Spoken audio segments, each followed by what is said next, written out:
Terbaru investor Qatar temui Luhut Binsar Panjaitan. Kabarnya Qatar kepincut investasi pembangunan di IKN Nusantara. Usai bertemu Menteri Jokowi, pemerintah langsung bentuk Task Force G2G dengan Qatar.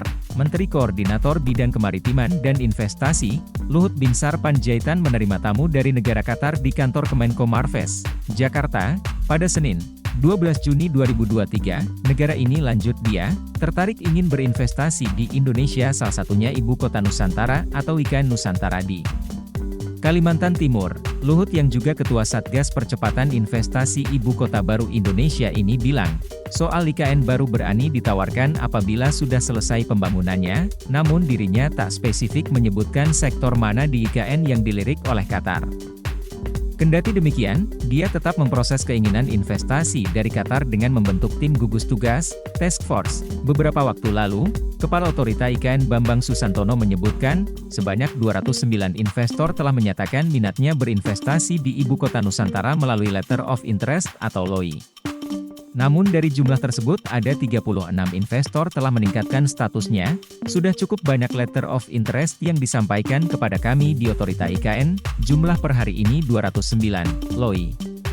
Katanya dalam keterangan pers dikutip dari kanal YouTube Sekretariat Presiden, Senin, 15 Mei 2023, kemudian lanjut dia, para investor ini akan membuat studi kelayakan, lalu rencana bisnis yang akan diambil.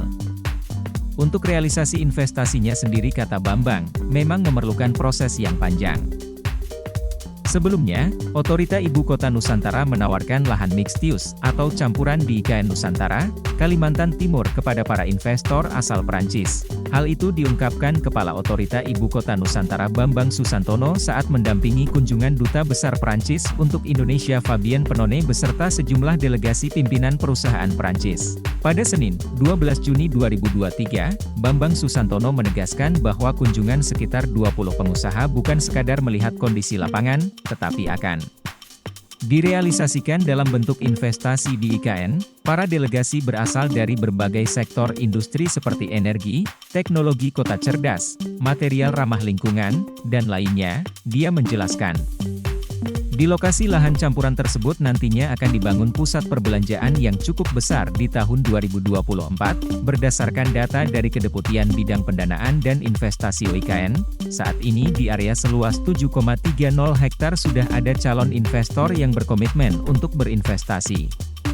Secara total terdapat 71 klaster lahan campuran untuk investor yang tersebar di area kawasan inti pusat pemerintahan, KIP,